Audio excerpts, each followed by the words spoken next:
Okay, so I feel really scattered today, so I'll probably be kind of all over the place. I don't know. I think we just got a really big dump or something. I'm not sure. Something's going on. I mean, Stella is miserable, so miserable, and my stomach is there's something wrong with my stomach. My eyes, every time any of this stuff, my eyes just get worse and worse and worse. So, yeah, I don't know. This is the thing is like I don't fear death. Like I don't have a fear of it. To me it's like a reunion. It's like going home. So this is hellacious going through all of this stuff. And it's weird. It's like I was thinking about it's kind of like it's your emotional body. Like it makes sense to me when I think about like your higher self is up higher and you are it's your connection, you're a projection of yourself so that you can experience. And then here you have the actual interactions and you have emotions and all of this stuff to try and find balance. And so your higher self can watch, witness who and what it is. It can experience it through you. But for us, the avatar, especially if you have no connection to your higher self, it feels like emotionally overwhelming and stuff because there is so much about the mastery of your emotions, your emotional body. And so I think, a lot of that stuff makes sense to me now. Things that I had heard, you start putting it together and then it's like, oh, I get it now. Like, but, to me, I just feel like, uh, I don't know. You just feel so under attack. This morning, I was sleeping and I have not gotten very much sleep the past few days. When Stella's doing bad, she makes sure that I don't get any sleep. And so I haven't been getting very much sleep. And last night I was conked out. And then all of a sudden at 3 o'clock in the morning, I had this horrible pressure in my ear. And it felt like being on an airplane. And it felt like my eardrum was about to explode or something. And so it woke me up. And then I was laying there, and then, you come into your conscious state of thought. And then I was like, oh, it's the pressure in my ear. Okay, so they maybe just turned on the towers, or maybe they turned them up, or maybe I just, got more to, I had enough sleep that I wasn't in a deep enough sleep that I could sleep through it. I don't know. I just know that it was really, really obvious. And these people who sit there and say, like, oh, it's in your head. Well, how is it in your head when you're asleep? Like, you just, I don't know. People just have to try and constantly make excuses for stuff instead of really trying to look into stuff. And I just said today, I did a TikTok and I said, if you're looking for information, don't stop at the fact checkers and the naysayers. That's not where you want to stop and go, oh, okay, no more. I don't need to look any further. They said so. No, those people are there to distract you, to set you in the wrong direction. You have to bypass them. You have to go in and listen to people who you probably think are crazy. And then you go in and you listen, you gather the evidence, and you see what they're talking about and see what they're saying. And then you make a decision for yourself. That's what happened to me when I was used to be on Facebook during the 2016 election. I've talked about this so many times, so I won't go into it too much. But when I started telling people that Trump's going to win, I knew because I was reading the comments. I was going in and reading what people were saying. It was real simple. All you have to do is pay attention. But people don't pay attention. And it's all states of consciousness, and there's no way to really know where somebody is trapped in their process. So it's why it's such an individual thing. I mean, some people are, trapped for all different reasons. And, that's why it's up to each soul to figure it out for themselves. And I've seen so many people like on, hold on. Look at that. Get that. See, you start feeling those tickles and stuff. I think that they jack up the frequency, and it's just this loud buzzing and stuff, and you start getting this like like you feel like you have to cough, and I just feel like there's so many people who are around other people, and then they think, oh, well, I got something. I got something from somebody. Oh my gosh, I better go take a test. They said I better take a test. I better take one. And they don't think about that it could be anything different than what they're saying on the TV. But I'm not around people, so I know. And that is how experiments are done. That's how isolated incidences, they isolate different situations, and with us different chemicals and toxins and stuff, and see how it's all working. And now there's so much, like I said, there's so much where people are starting to catch on. I saw yesterday that somebody had released something about the CIA with a some sort of a thing. They're in trouble. They're caught for doing experiments on the people in St. Louis. They were giving them some sort of toxin to see what would happen, which probably a lot of them died and got cancer and stuff. I didn't see the whole study. I just saw a snippet of it. But, you know, I know that, I mean, I know that we're all being experimented on all the time. I know it's all experiments. I completely see it. I understand it. So I don't question it. But it does give me confirmation when I hear people release those studies. So they do catch my eye. But there is a lot that is coming out now with that 3-letter organization, what the things they've gotten caught on, and people are talking about it now. That was one of the things, is for humans for so long, we just thought there was nothing to worry about. We got nothing to worry about. Yeah, the government sucks. They don't do what we say. And it's not fair. You know, we have to work so hard, and the economy is just fighting against us. Like, until you really start putting it all together and see how it's all controlled. And the control that they use is to keep us sad and sick, to keep us on drugs. I just saw another guy talking, and he lives close to me. And he was talking about going into Seattle and going into Tacoma, and how ridiculous it is now. It's just homeless places. It's not a city to go visit anymore. And he was saying that he was talking about at work and stuff, and that there's still so many people who are in the program. In the program, I would say a lot of the times the people, it's obvious because they're so judgmental, they're so biased, they don't have an open mind at all. So they're always easy to tell. You know, they're always whining about somebody hurt their feelings or something like that. Like, they have not released that victim mentality. They haven't empowered themselves. They haven't worked towards, you know, their best self. They're just trapped in the programming, spinning out, you know, and being mean to everybody. So, you know, I don't know. I think everybody is going to get an opportunity to wake up. I think it's coming really fast too. There's some more stuff. Oh, there's a whole thing, I guess now, Putin is saying, or there's a lot of news that is saying that that he is about to announce World War III against the whole world. And that's what I kept saying, that would catch people's attention. If that Hawaii moment, that's the one that I kept saying from, you know, a while back, that seems like a logical way to go to me, that's what they would do. But, you know, we'll see. There's no way to know until it happens, and then we have to just, you know, clean up the aftermath. It's going to be like a tsunami. Whatever's going to happen, it's going to hit hard, and it's going to wake people up. It's going to cause confusion. It's going to cause sadness. And so it's going to be, you know, a devastating event for sure. But it's not the end of the world. It's the end of this world. It's the end of this reality that they created. It's not the end of this collective, this age, because we're already transitioning into the new age. And I had seen, what was it? It was, I've seen so many things. There were so many things. I was like, oh, I got to remember to talk about this and this. Oh, the two suns. So there's a whole thing about the prophecy of the two suns, when the two suns are in the sky.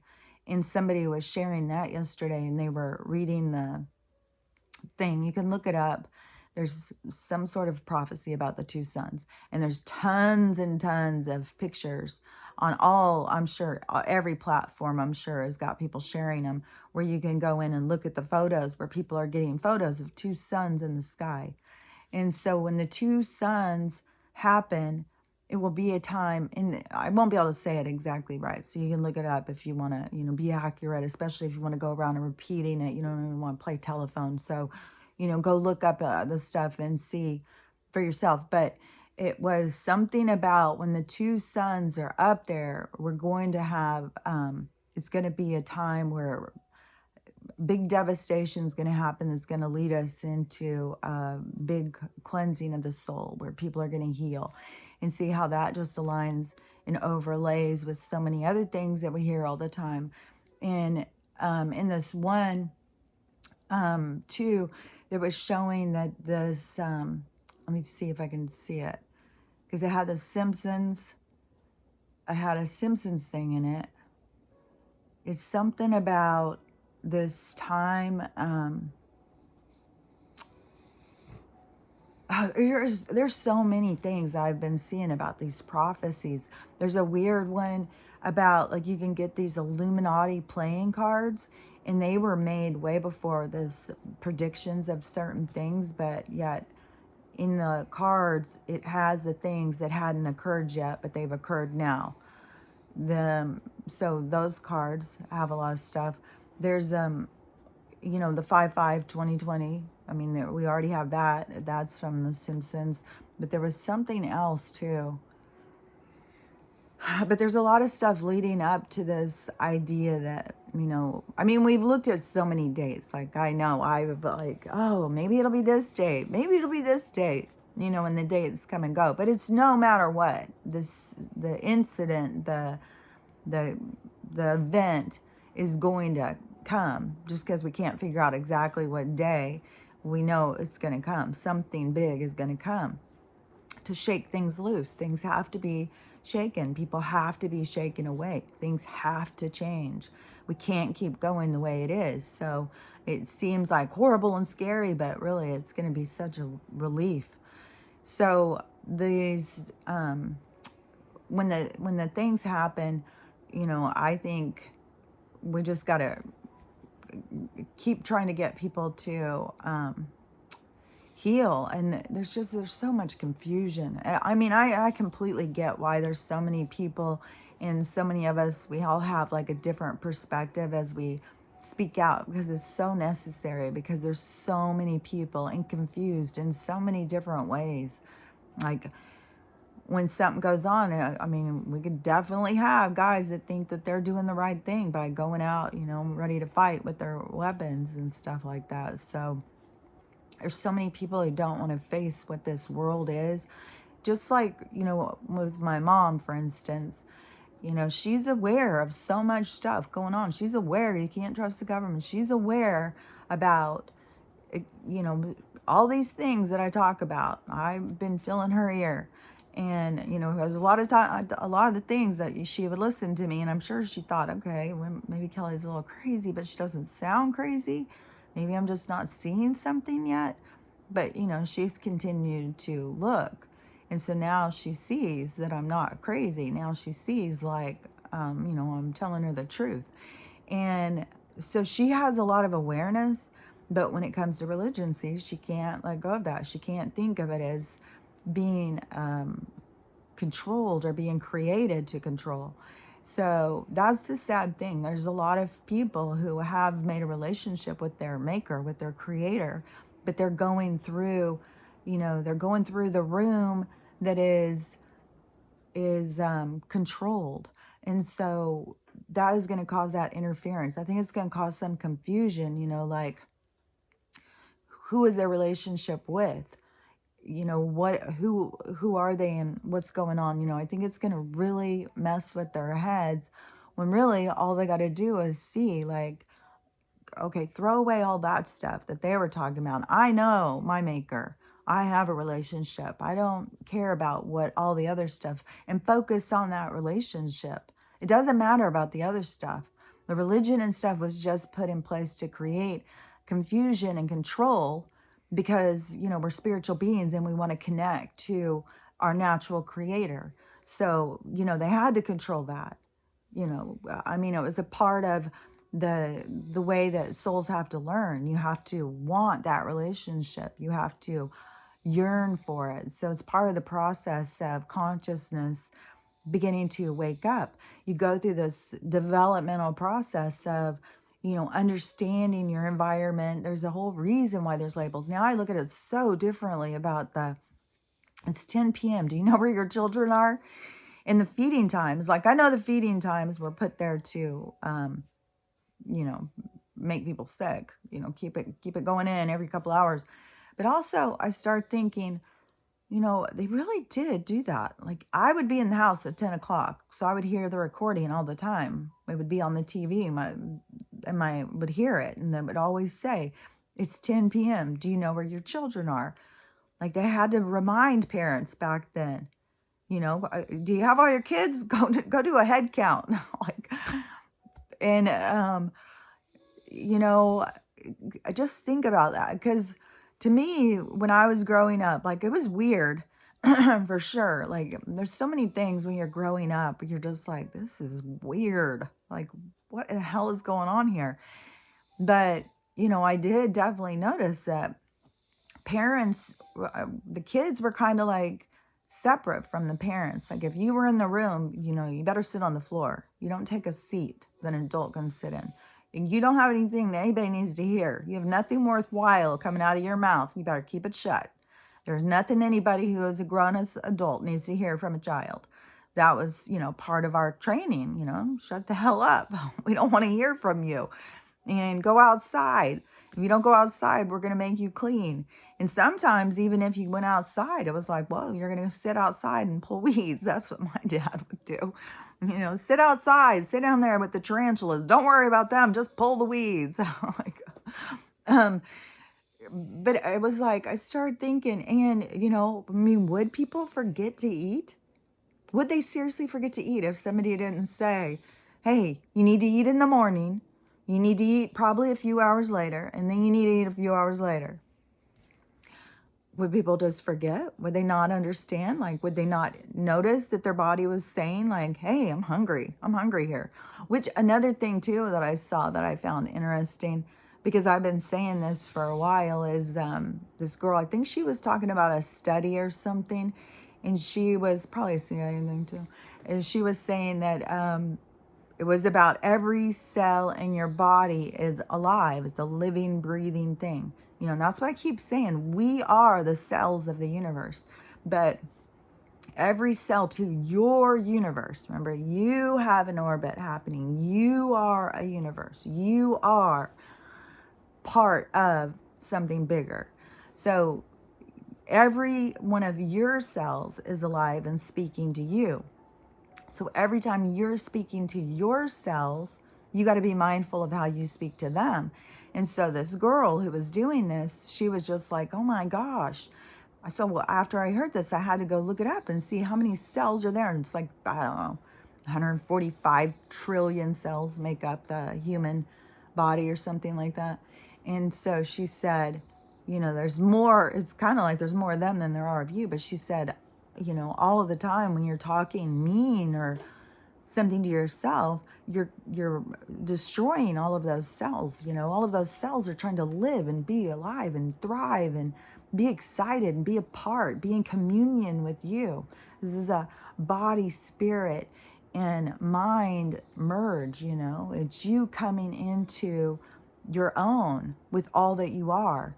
And so it is vital to, talk nice to yourself and tell yourself how much you love yourself. And, oh my God, I love my hair. It's so beautiful.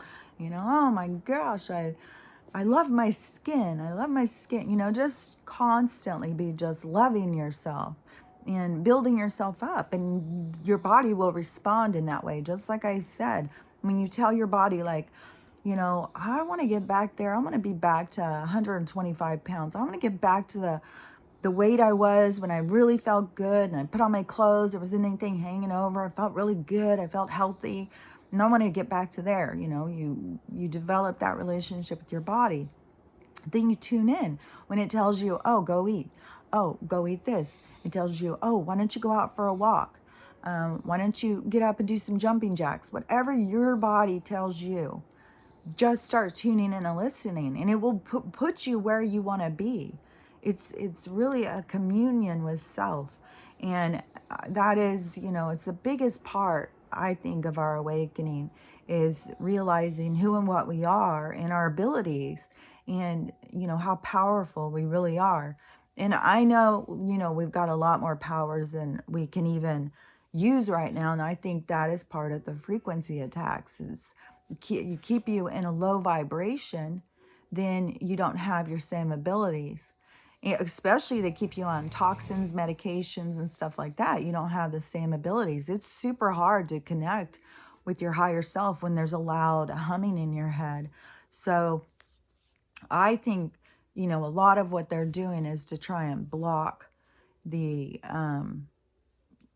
block the awakening.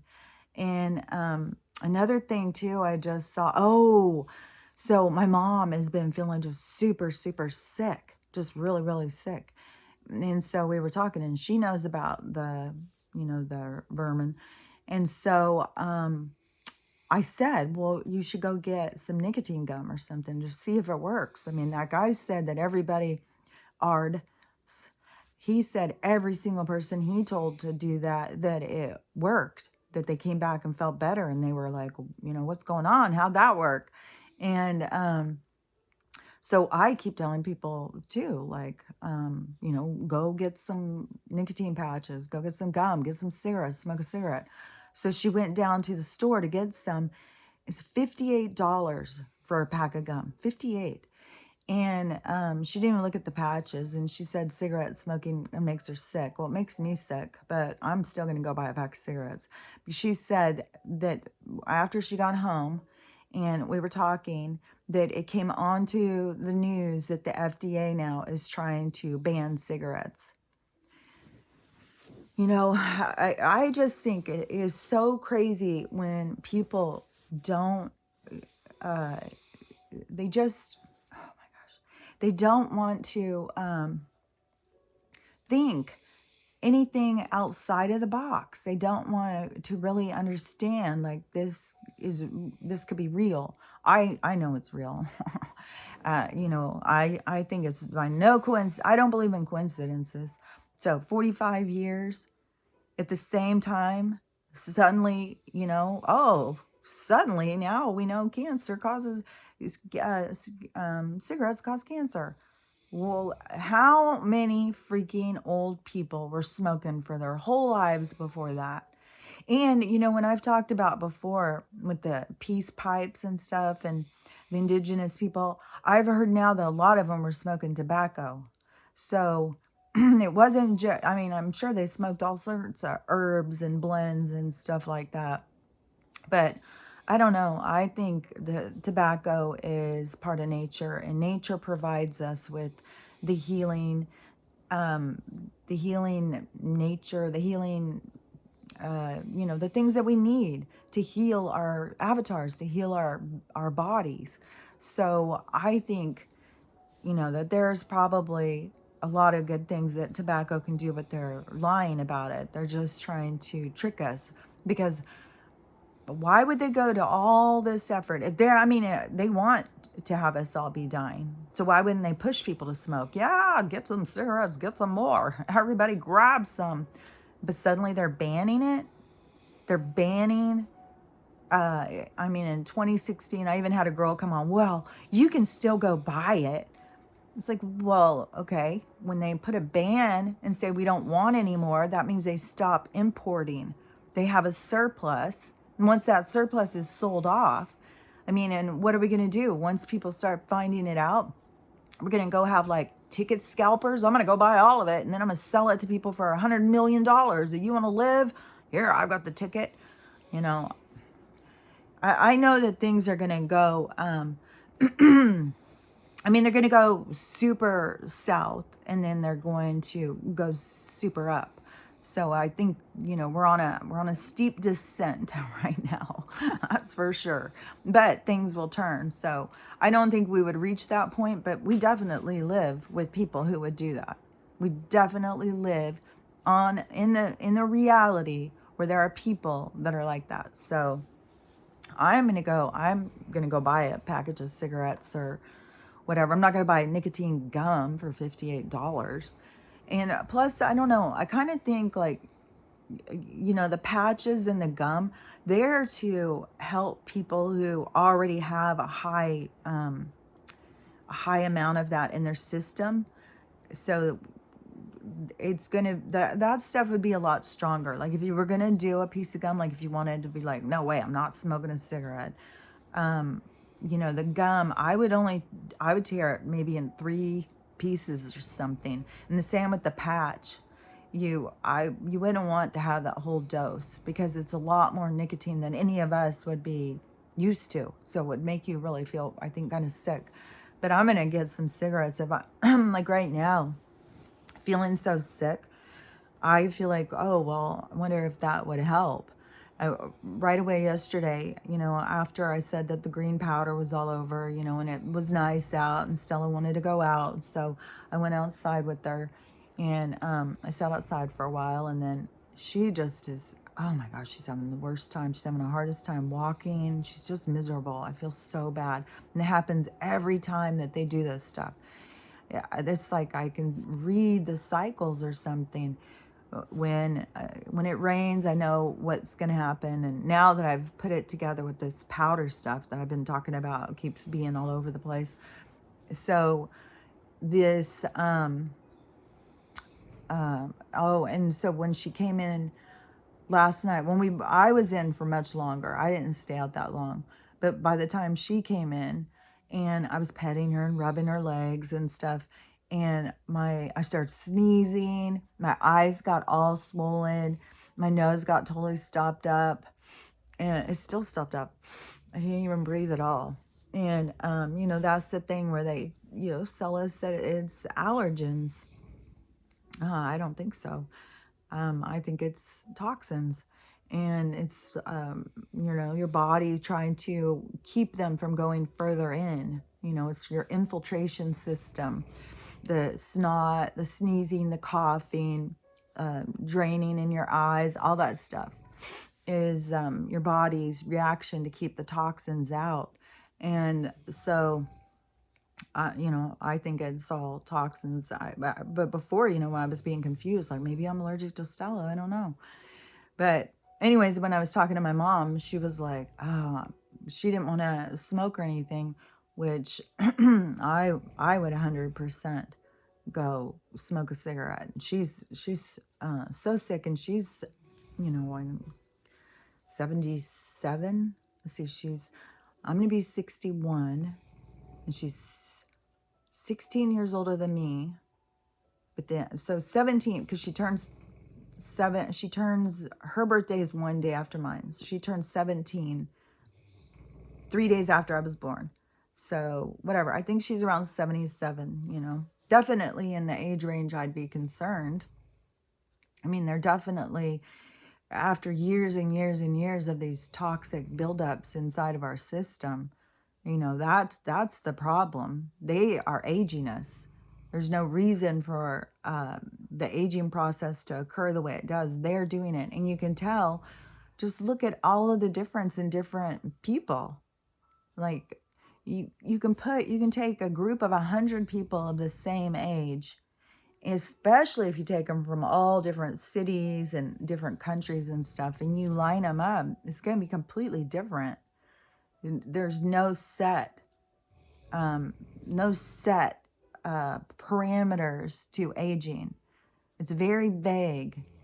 It has a lot to do with us and our attitude, has a lot to do with the toxins that we've been encountering in our whole existence. So it's a lot more complex than what they tell us, but I do know it is important to keep your attitude good towards yourself. Don't buy into this thing. Like I just heard somebody, and they looked very old too.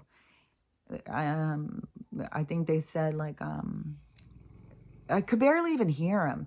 It was somebody, I don't know, some of these people make these TikToks and they want you to see it, but then they keep walking in front of it. They have loud music playing. You can't hear what's really being said. So, but I did hear the woman say, I'm 55. And she just looked so old and so tired and so worn out. And, you know, she referred to herself as old. She said, I'm an old person now. I'm 55.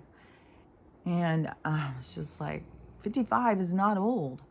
That's not old at all. You're just like, you're coming into your prime. That is one reason I think why there's such an attack on people as they age, because you truly do come into your own.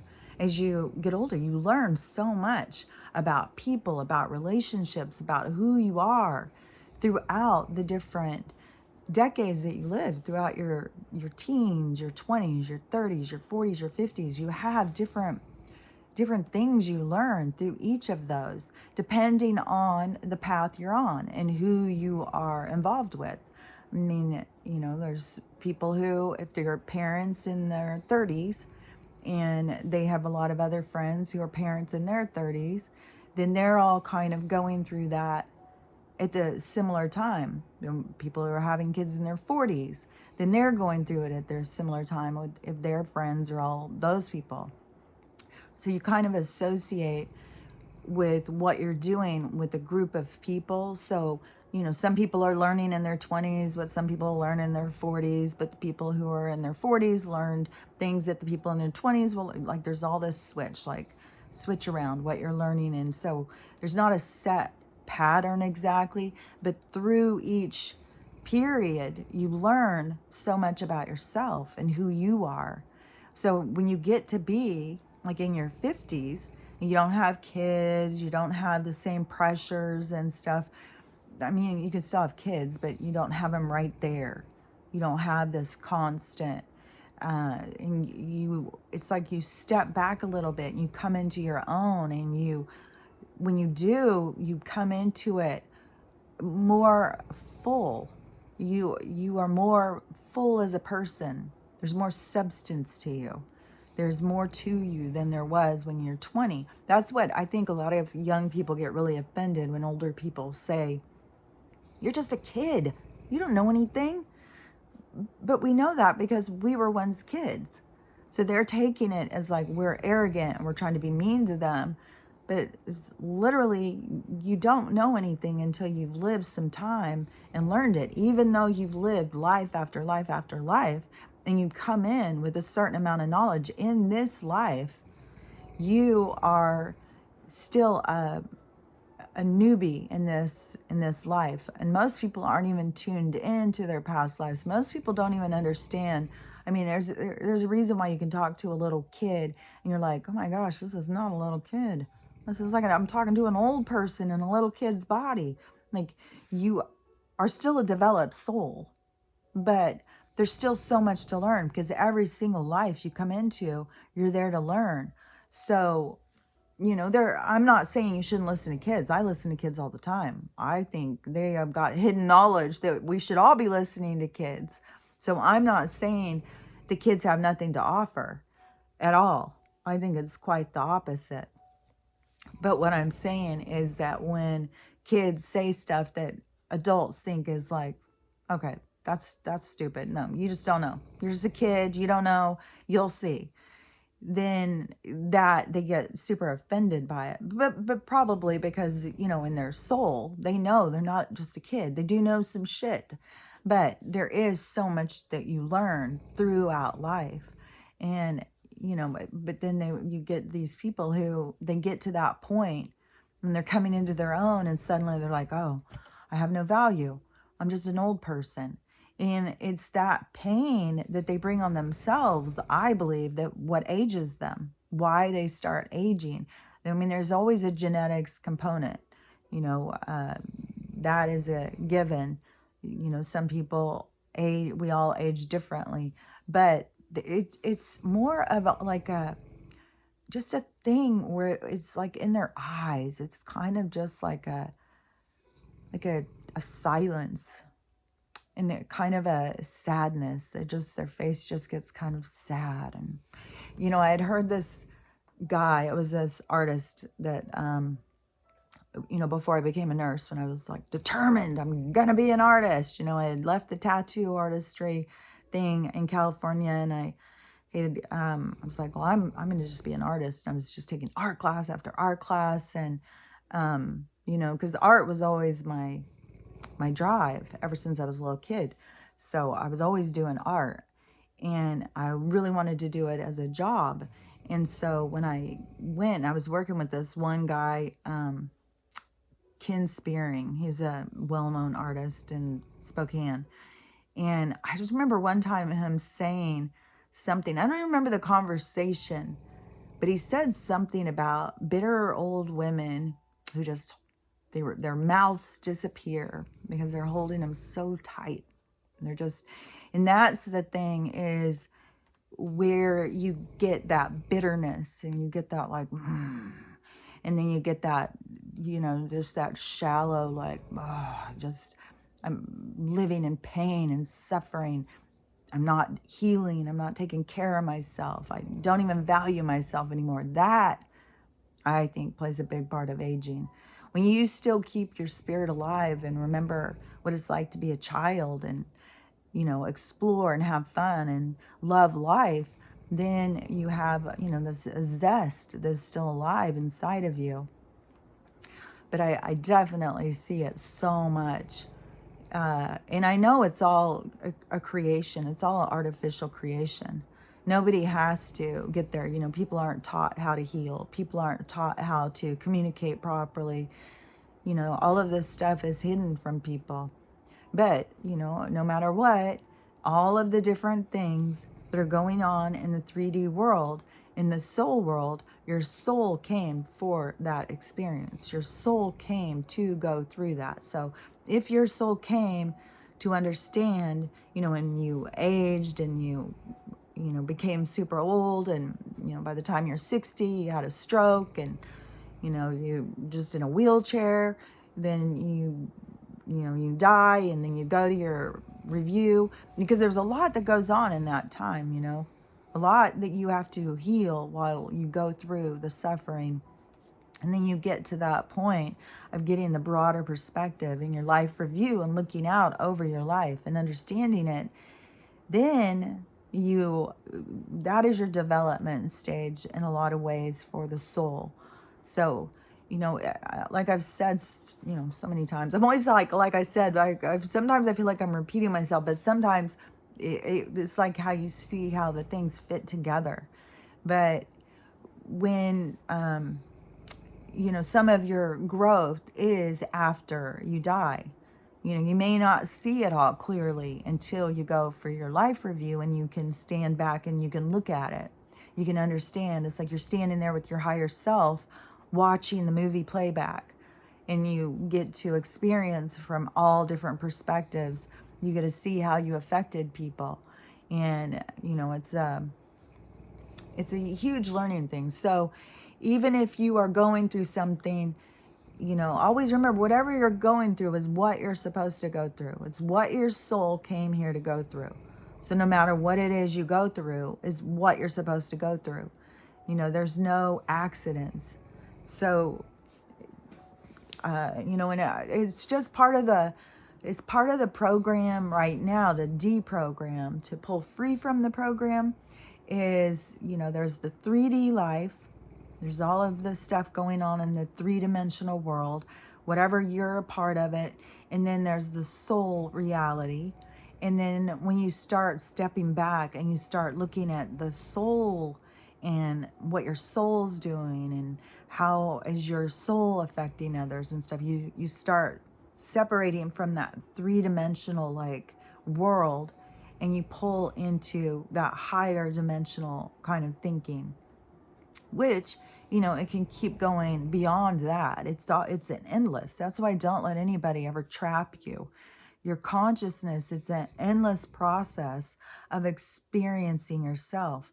And so, you know, don't let anybody box you in and tell you anything different than that. The world is truly your oyster. You are a free being who is here to experience yourself. I mean, somebody could tell me like, oh, you know, I'm going to turn myself into an owl and fly away. I would think, okay, you can do that. I wouldn't question it at all. I mean, our abilities are far beyond imagination.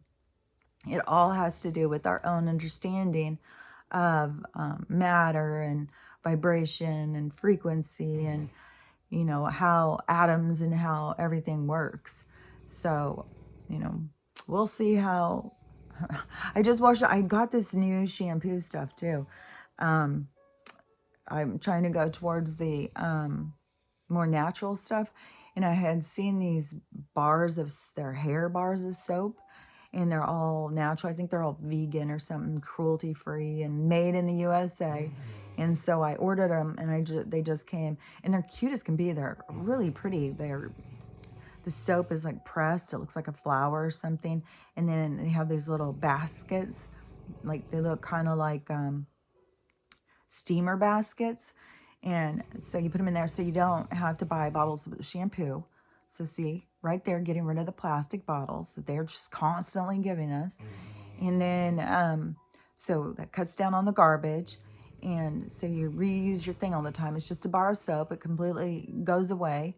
And it has stuff that's better for your hair. It's more healthy. And so when I washed it this morning, I could tell a difference for sure. I felt like, oh my gosh, it does feel like it's more, it feels like it's not as limp or something. It feels like it's more, but it's still, it keeps, you know, if I go like that, it's going to come right down on my face. So, but you know, I mean, I want to have soft hair.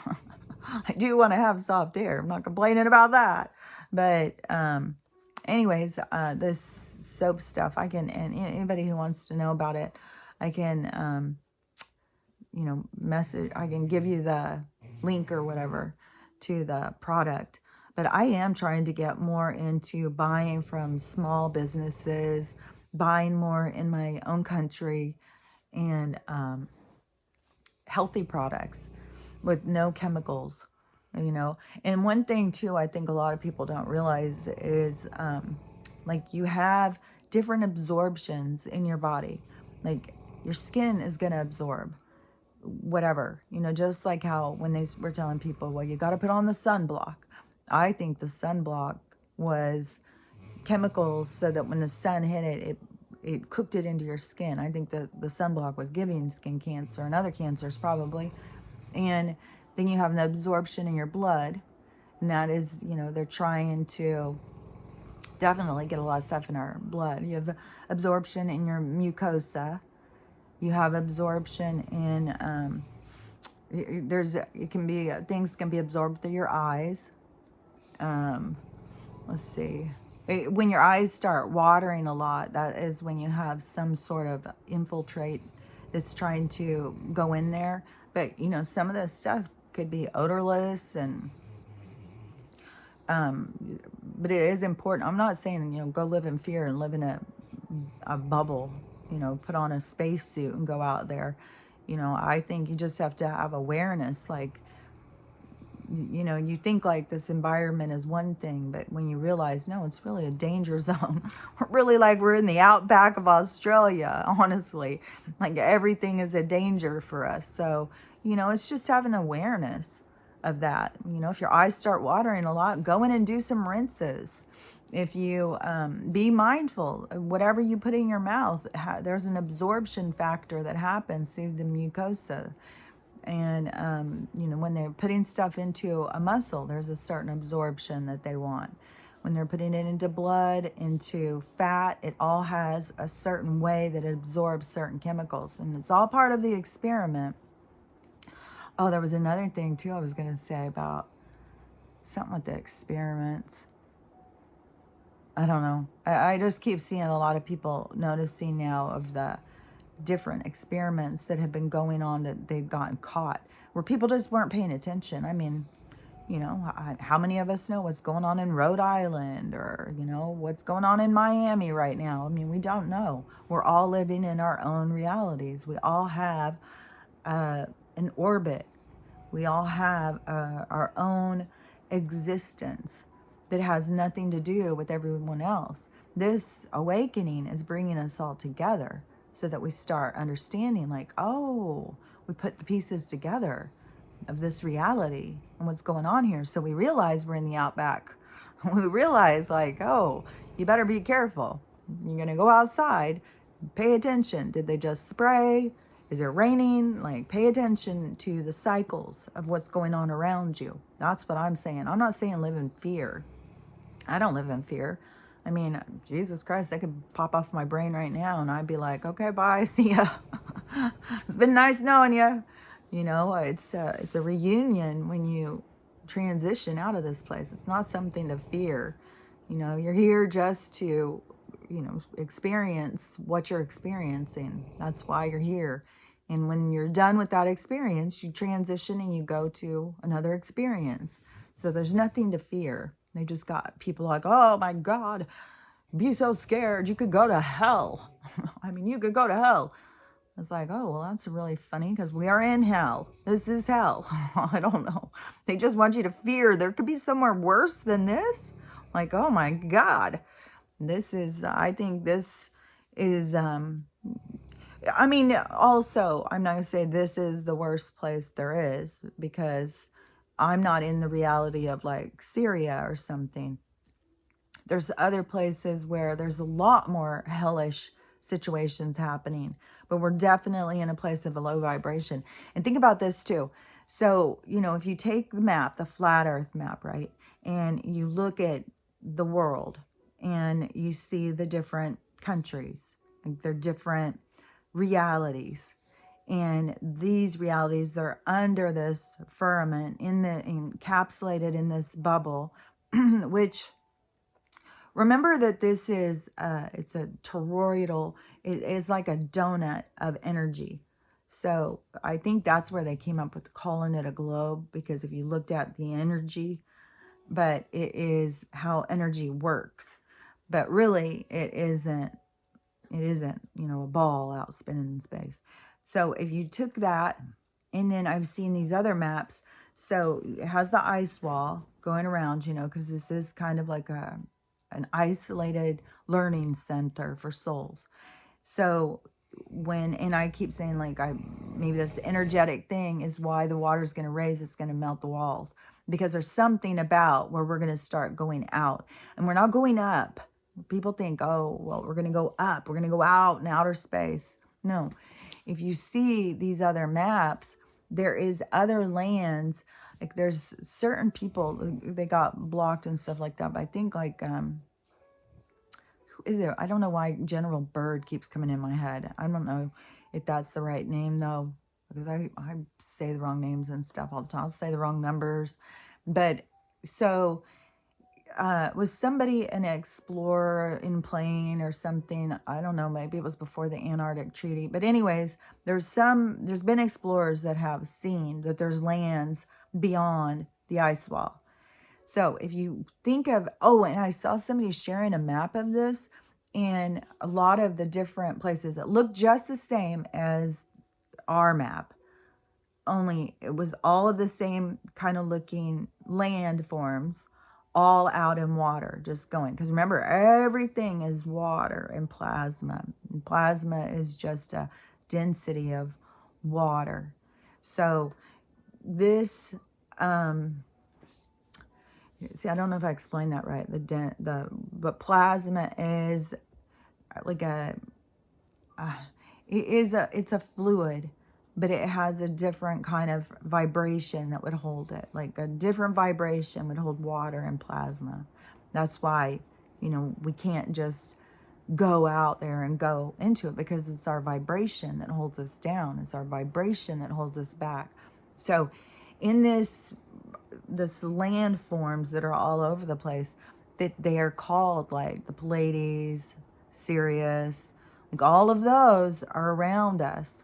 So if you think about all of these different realities that we think of as planets, all being just other islands like North America, South America, Asia, all of those different continents are everywhere all around. Only those continents are called like, the Pleiades. I can't think of all the different planets right now that they talk about where these beings are all out, that are here trying to help us, that are more near us or whatever.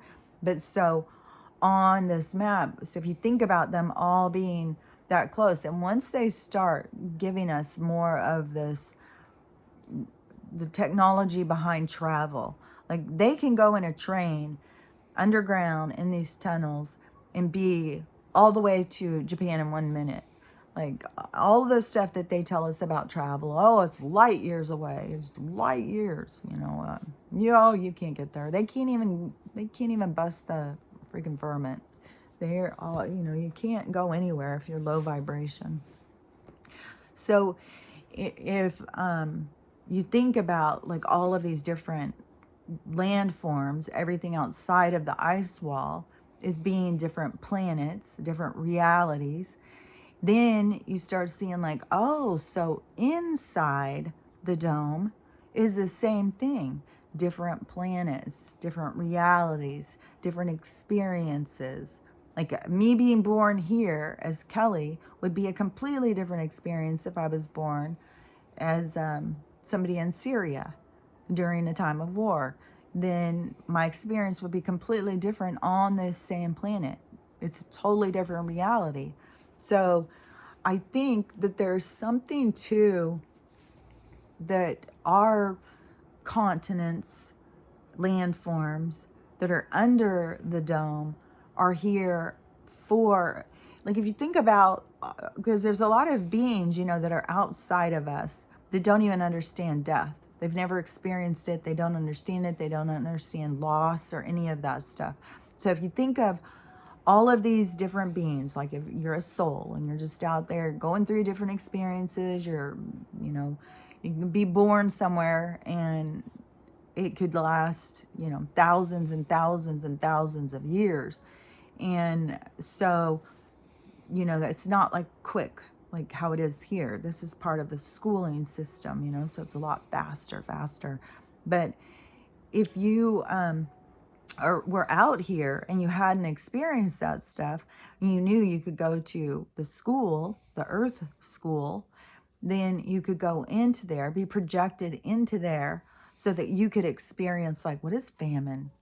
What is, what is murder? What is like, so you go in and you experience these different phenomena because you have no experience of it. It doesn't happen on all of these different planets. So these other beings would put their souls into, they leave theirs. I mean, there's souls that are able to leave that body alive and just go into a meditation, be born into a body here while their other body is still waiting for them to come.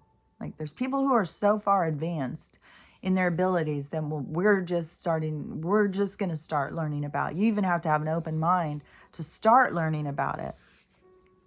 But I was thinking about this last night, and I was thinking it's kind of trippy because really, I think we are kind of all on different planets right now.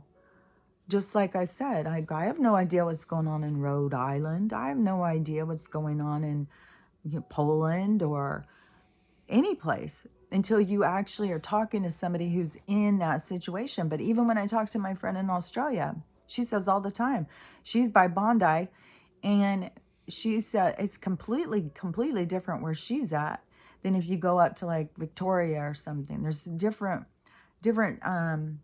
situations happening in different areas. Some places are completely locked down, while other places that are considered to be rich people and places where they like to go to vacation, they're free as a bird.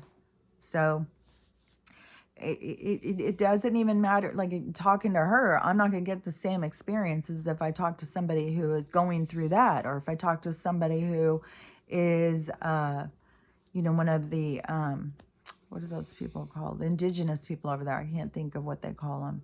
But if you went and talked to some of them, their experience is going to be so different, because there's certain groups that are under more attack than other groups.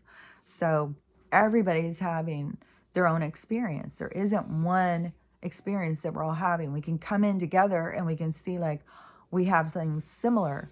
We can put that together. That's what a science experiment's all about. Put the information together, document. Okay, we all have these different symptoms. Where do these symptoms come from? And then you start finding out that the vermin, the toxins, the frequency, they all have similar symptoms. So, but that gives you somewhere to go. Like, then you start figuring out, like, okay, so in my area, what is going on around me? Are planes coming? Is it doing something to the clouds? What's up with the sun? Watch the patterns. I mean, there's plenty of people out there with the 2 sun pictures. So watch everything that's going on around you and start picking up, like, the movement in your area, how things are flowing, what is in your orbit. And then start understanding, like, what you need to be careful of. Like, do you need to be careful of the brown snake? Do you need to be careful of the tarantula? Do you need to be careful of the scorpion? Then you start, I don't think it's something to be fearful about. I'm definitely not trying to build fear or give hopium. I'm trying to give logic and common sense. Also, on a spiritual aspect of knowing that this is all just it's a movie, it's an experience. It's just something that you're here to experience, to expand yourself on right now.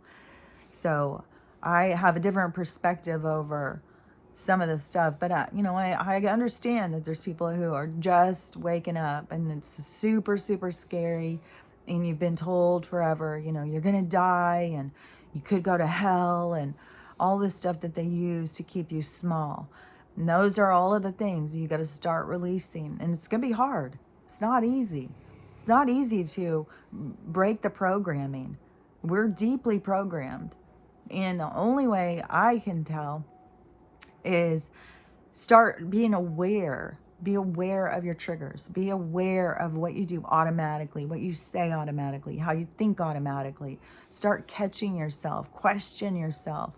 It's just increasing your awareness. And you're not going to be perfect. Nobody needs to be perfect yet. It's when you catch yourself, then you have this little gift. Oh, so now what do I want to do? I just caught myself. I'm doing something that I just do automatically. So what do I want to do about this? How do I want to handle it? Do I want to make a change? Am I happy with this? Am I not happy with this? You just look at things deeper. It's just stopping and taking a minute to understand yourself. That's all it is. It's not like a super complex thing to do, but it is difficult, super, super difficult. And I can completely understand why people are struggling. And I completely understand why people are scared to death. It's been such a part of the programming. It's all been to create fear and create helplessness. So you don't know that you're powerful. You don't know you have any power. And then, once you even realize you do, you got to reprogram and take down all of the walls that have been built to hold you in. So it's a huge process, and there's a lot to do. And that's why I keep saying, it's a lot of work. It's doing the work. And, this is our time to do it. This is the bridge that's going to take us into the age of love. And that's where we want to be. The age of love is where we get to have everything, all of our desires, our abilities, everything is going to come into fruition. We've just got to do this part of the healing. And if the thing is right, the prophecy about the 2 sons, then, we're close to this. We're close to this wave breaking and changing everything. And so when it does and everything starts changing, it's those come to Jesus moments. Those are the time, go in and try and understand for yourself. Connect with your higher self. Don't live in fear. There's nothing ever to fear. The only thing that anyone should fear is fear. That's what you want to keep. It's a disease that you don't want any part of. So anyways, been talking a lot. Hopefully I said something useful. I will talk to you later. Bye.